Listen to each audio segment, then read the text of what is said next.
Hi friends, నేను ఇవాళ నేతి బీరకాయ పచ్చడి చేసుకుంటున్నాను. ఇదిగోండి నేతి బీరకాయ ముక్కల్ని ఇలా కోసుకుంటున్నాను. ఇక్కడ ఢిల్లీలో నేతి బీరకాయ ఇలాగే ఉంటుంది, గ్రీన్ కలర్లో ఎప్పుడు దొరుకుతాయి. దీన్ని తోరి అంటారు ఇక్కడ. అలాగే మామూలు బీరకాయనైతే నింగా తోరి అంటారు. ఇదిగోండి దానికి కావాల్సింది పచ్చిమిరపకాయలు కూడా తొడియాలు తీసేసి పక్కన పెట్టుకుంటున్నాను.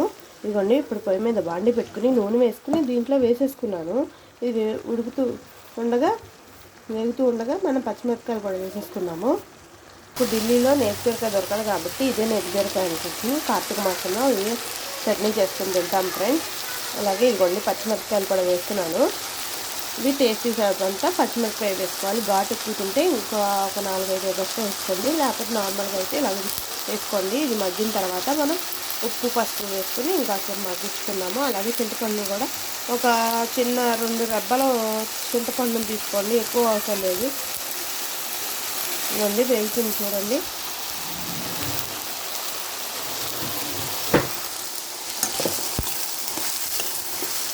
త్వరగా మగ్గిపోద్ది ఫ్రెండ్స్. ఇది మనలాగా నేతి బీరకాయ తొక్కు తీయకుండా ఎట్లా చేసుకుంటామో ఇక్కడ బీరకాయని కూడా అట్లాగే తొక్కు తీయకుండా చేసుకోవచ్చు. ఇది ఎప్పుడు దొరుకుతూనే ఉంటుంది.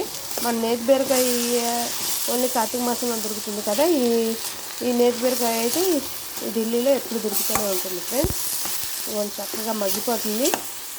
ఈ వాటర్ అంతా ఎగిరిపోయిన తర్వాత అప్పుడు పసుపును ఉప్పు వేసుకున్నాము. పసుపు వేసుకుపోయినా పర్లేదు, నేనైతే వేస్తాను. కొంచెం పసుపు హెల్త్కి చాలా మంచిది కాబట్టి పసుపు ఎక్కువ వాడతాను.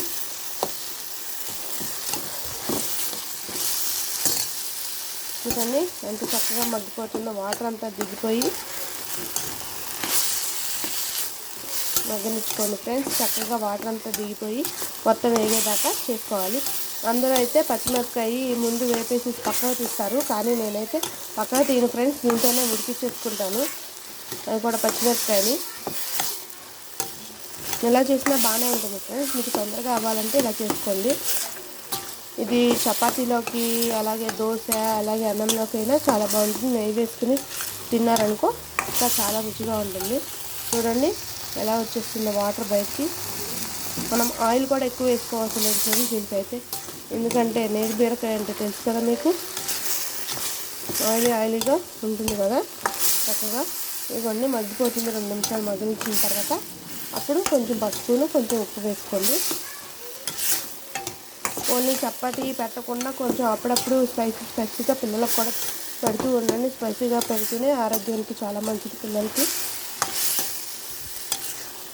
యాక్టివ్గా ఉంచండి ఫ్రెండ్స్ పిల్లల్ని ఇప్పుడు. ఎందుకంటే తెలుసు కదా వర్షాలు ఎప్పుడు పడితే అప్పుడు పడుతూ ఉంటున్నాయి. ఇప్పుడు చలికాలంలో అయినా సరే రైతులు చాలా ఇబ్బంది పడుతున్నారు.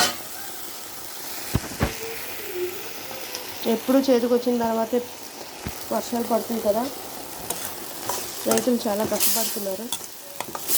చూడండి మగ్గిపోయింది. ఇప్పుడు పసుపును ఉప్పు వేసుకుంటాను కొంచెం. పసుపు వేసుకుంటున్నాను.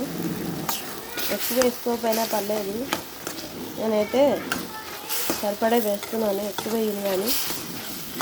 ఇప్పుడు కొంచెం ఉప్పుని, చింతపండుని కూడా రెడీగా పెట్టుకోండి ఫ్రెండ్స్. చింతపండు అంటే కొంచెం పులుపు తగలడానికి. కొంతమంది ఏమో టమాటా వేస్తారు చింతపండు బదులు. నేనైతే టమాటా వేయను, చింతపండే వేస్తాను. నా స్టైలే నేను చేస్తున్నాను ఫ్రెండ్స్, నాకు వచ్చినట్టు. ఈ వీడియో నచ్చితే మీకు లైక్ చేసి షేర్ చేసి హెల్ప్ చేసుకోండి ఫ్రెండ్స్. ఇదిగోండి ఫ్రెండ్స్ ఇప్పుడు ఉప్పు వేసుకుంటాను. ఇది కూడా టేస్టీ సరిపడంత వేసుకోవాలి కరెక్ట్గా, లేకపోతే చట్నీ టేస్ట్ రాదు.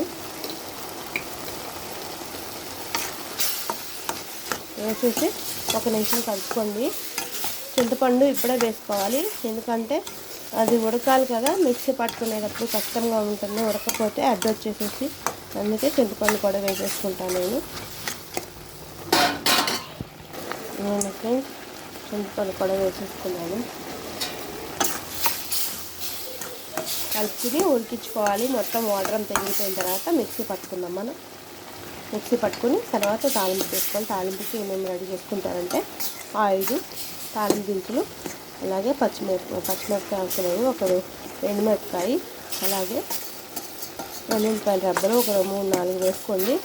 అలాగే కరివేపాకు ఉంటే కరివేపాకు వేసుకుందాం. ఇవన్నీ రెడీ చేసుకోండి. ఇది మగ్గిన తర్వాత కట్టేసి ఆవిరిపోయిన తర్వాత అప్పుడు మిక్సీ పట్టుకోవాలి. ఇదిగోండి ఫ్రెండ్స్, మగ్గిపోయింది. కట్టేసుకుంటున్నాను. మిక్సీ పట్టుకోవడానికి వెల్లుల్లిపాయను జీలకర్రను రెడీ పెట్టుకోండి. ఇవన్నీ మిక్సీ పట్టుకోవడానికి మిక్సీలో వేసేసుకున్నాను. అలాగే వెల్లుల్లిపాయలు కూడా వేసుకున్నాను. అలాగే జీలకర్ర కూడా వేసుకుంటాను.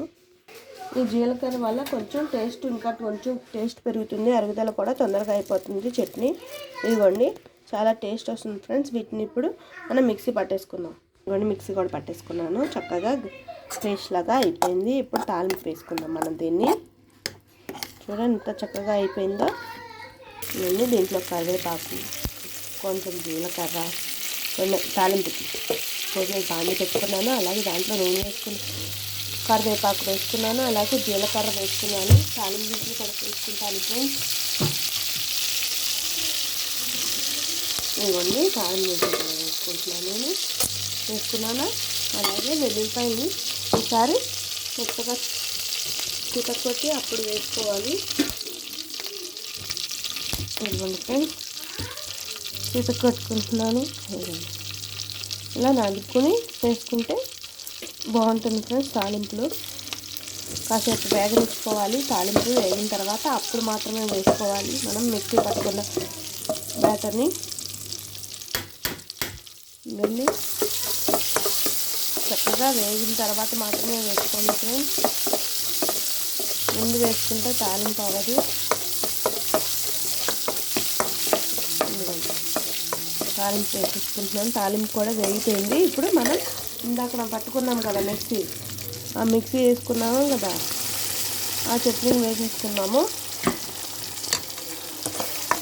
ఇదే ఫ్రెండ్స్, అయిపోయింది. ఎంతో సింపుల్గా ఢిల్లీ నేతి బీరకాయ చట్నీ. ఈ వీడియో కానీ మీకు నచ్చినట్లయితే లైక్ చేసి, షేర్ చేసి, సబ్స్క్రైబ్ చేసుకోండి. Please subscribe. చాలా టేస్టీగా ఉంటుంది ఫ్రెండ్స్. అన్నంలోకైనా టిఫిన్స్లోకైనా చాలా బాగుంటుంది. ఇడ్లీ, పెసరట్టు, దోశ, అలాగే మామూలు రైస్లో అయినా చాలా బాగుంటుంది. ఈ వీడియో కానీ మీకు నచ్చినట్లయితే లైక్ చేసి, షేర్ చేసి, సబ్స్క్రైబ్ చేసుకోండి. తాలింపులో వేసినాక 2 నిమిషాలు కదుపుకోండి నూనెలోకి. అంతే ఫ్రెండ్స్.